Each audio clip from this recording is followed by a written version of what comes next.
broadcast media had to take a little departure there at Christmas time, you know. We had some things come up. It's all past us. We're moving into the new year. I have a special guest on the line. Before I do that, I want to say to all my fans and friends, I'm looking at the chat screen. Tracy, I love you. Kat, hi. Join in today. Let's make it a beautiful new year. 2017, my guest was due here last week and has come back, and I mean, it's big. It's going to be beautiful.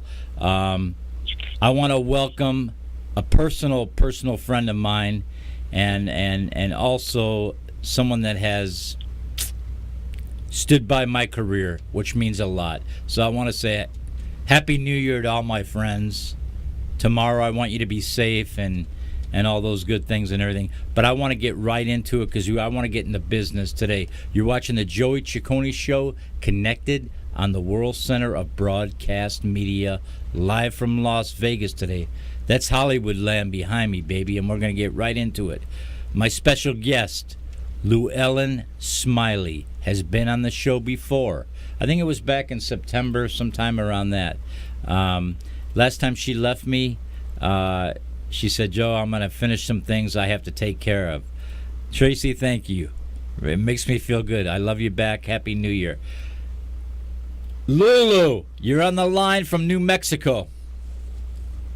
Good morning. Good morning, Joey Slum. How are you? Good morning, darling. Anytime I talk to you, I feel mellow.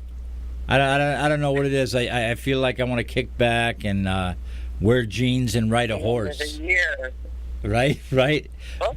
But we're so happy. Year, right. We're so happy to have you, honey, and I'm so happy to present. And I want to show all my fans and friends, okay? Cradle of Crime, Luellen Smiley, A Daughter's Tribute. I have read the whole book. I highly recommend it. I do want to say that on Amazon, it's out of right now through 7 people or more, it's created 5 stars. It's just come onto the market. Please check this book out, okay? I happen to have the autographed copy when Luellen gets here in person. But on that note, my darling, okay, here we go. We're going right into it. We're gonna do something different today, friends. On going into 2017, me and Scott decided we're gonna do 20 minutes, and then we're gonna do 20 minutes.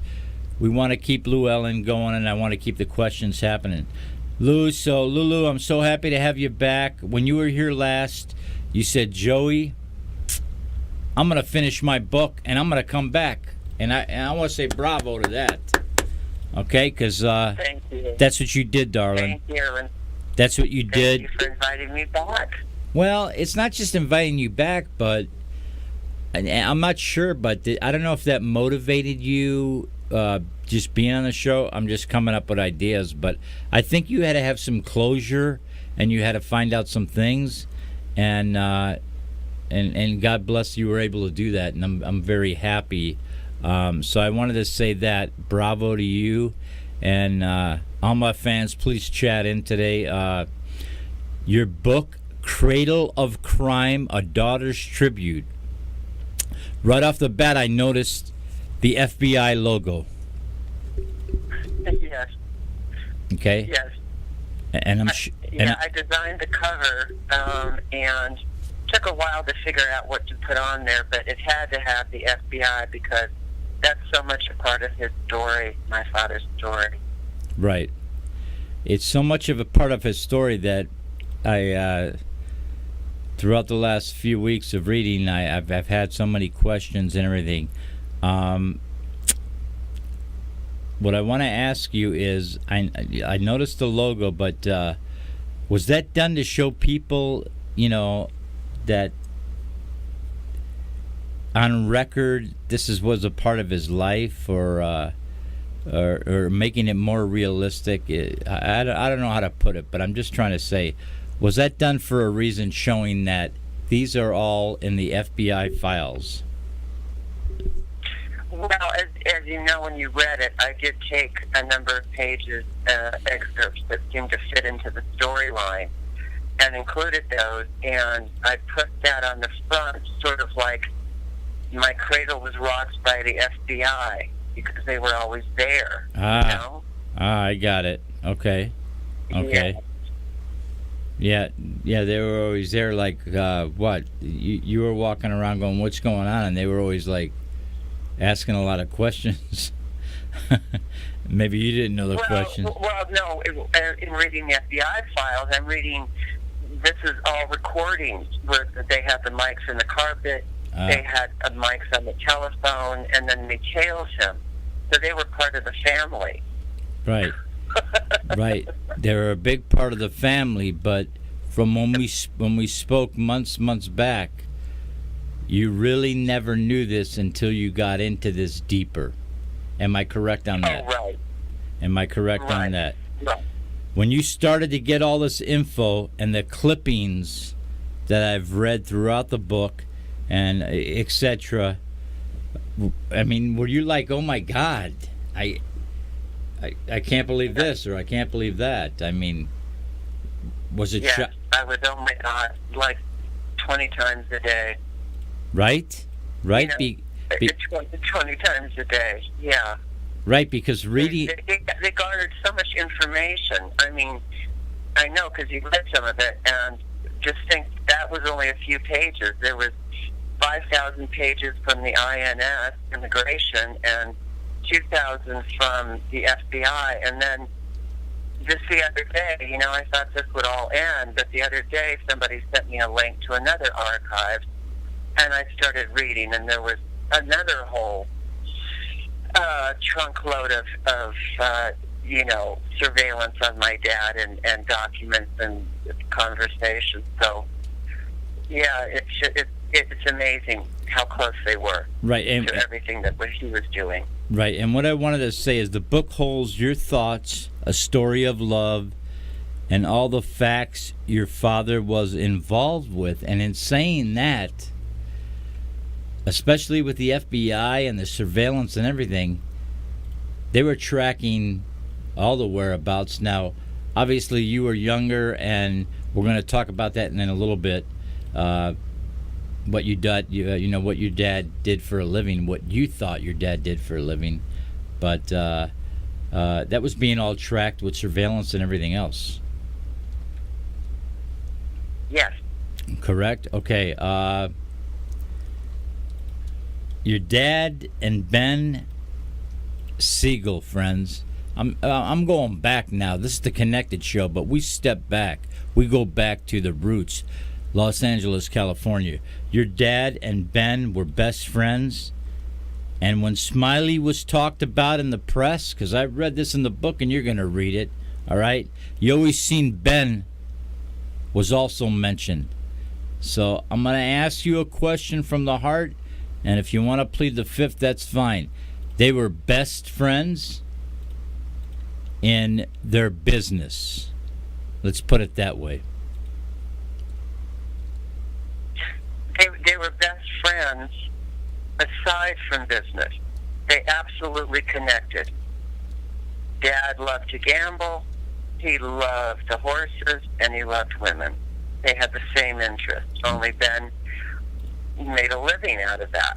So from all of the research and all of the analyzation, they weren't just business partners like he was with maybe Mickey Cohen or somebody else. They really hung out together all the time. They were inseparable. It's in so many books, and there's some people that have told me they were the two guys that were up and down Sunset Boulevard. So yeah, they had a mutual admiration for each other.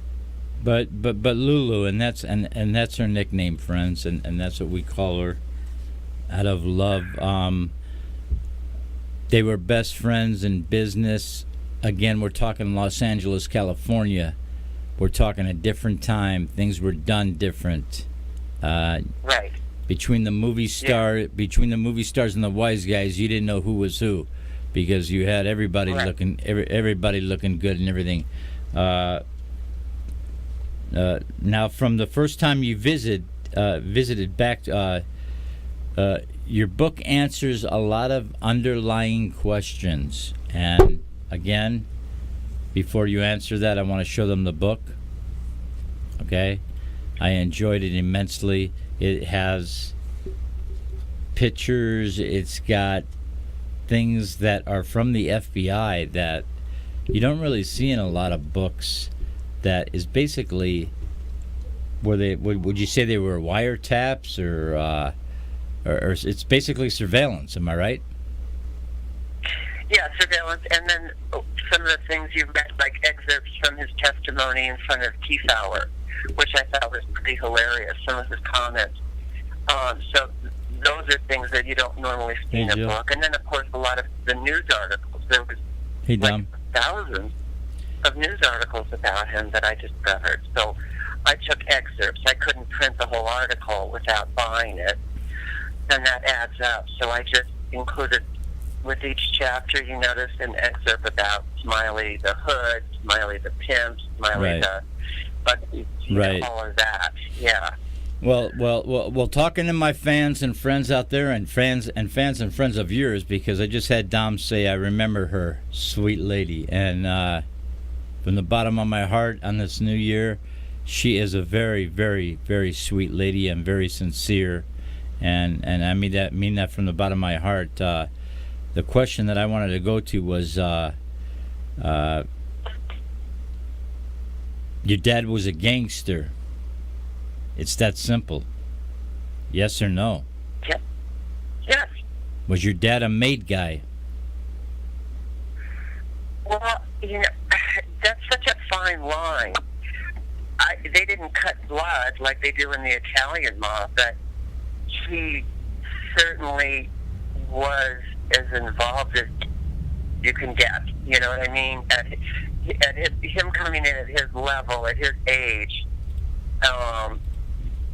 29 or 30 is different than somebody kind of being raised in the old days in New York or Chicago with the violence. He came in at the top. Exactly. And was Ben's right-hand man, advisor, enforcer, lightweight enforcer, and business partner in a lot of different ventures that they did. Right, and that's what I wanted. That's what I wanted to clarify here, because my question, and I really sat down and after reading the book and really dissected, exactly what I wanted to ask you, because I want to clarify it for the book, for myself, and everything. Besides being close to Ben Siegel, also known as Bugsy. By the way, he didn't like to be called Bugsy, all right? But the bottom line is this, and I think you just said it. What was your dad's job? You mean his job title? He called himself a phone commissioner. Okay. All right. Because he was on the phone all day. Thanks, Joe. He basically took orders from Ben. Ben said, go to these bookies, tell them to switch wire service from Chicago to my wire service. That was a big part of him running the wire service of his duties. They also went into a metal business.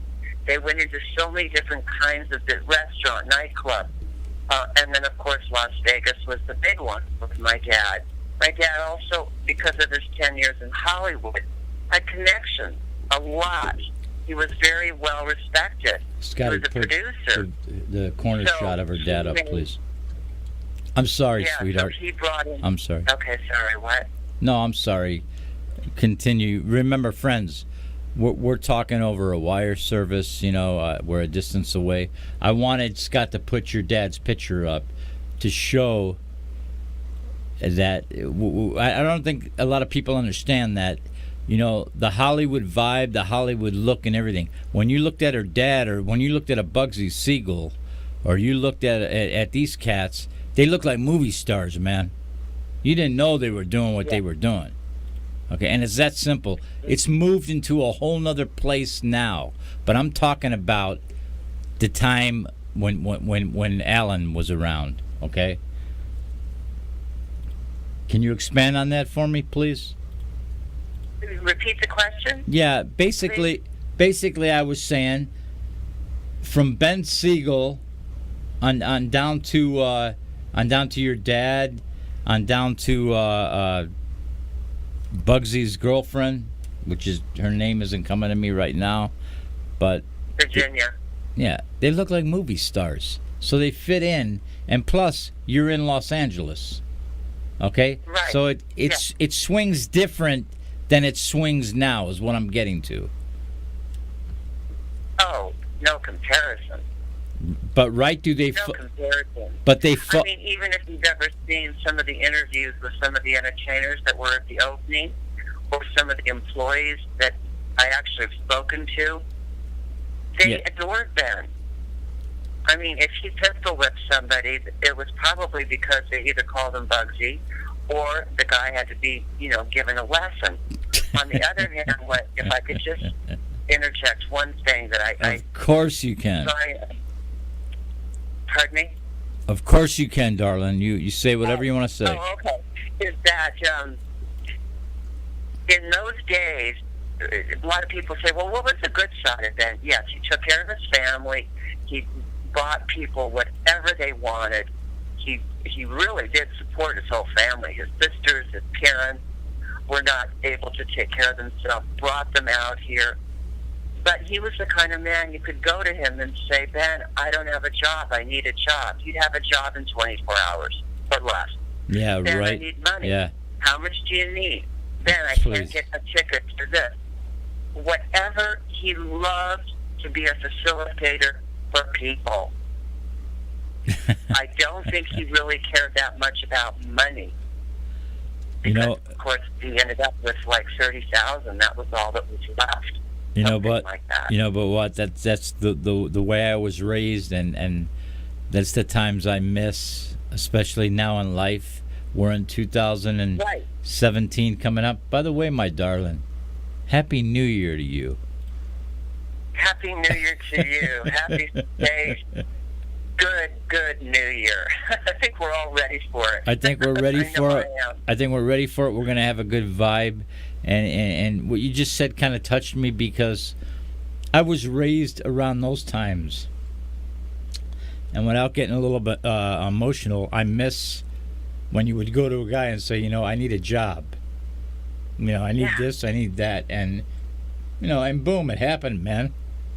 It's gone now. Let me before I get too emotional, have you accepted your dad's job?